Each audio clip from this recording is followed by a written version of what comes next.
કીટો diet હોય ને omit diet હોય ને જાત જાતના નામ સાંભળ્યા હશે, પણ મેં ઘરનું ખાવાનું ખાધું છે.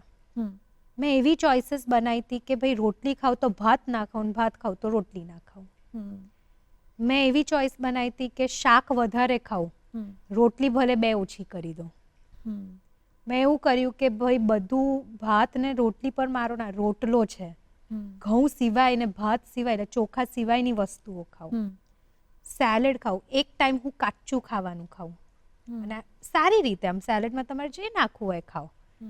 અને પ્રોટીન, પનીર છે કે પછી સોયાબીન છે, દૂધ છે જેમાં પ્રોટીનનો તત્વ વધારે છે, દહીં છે, એના પર મેં મારો વધારે કર્યો.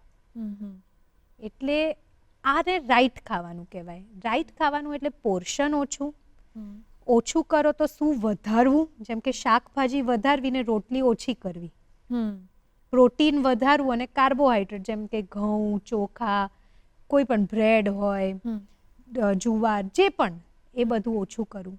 શાકભાજીમાં પણ સારા શાકભાજી, બટાકા સિવાયના બધા જ શાકભાજી ખાવાના. તો આ રાઈટ ફૂડ છે.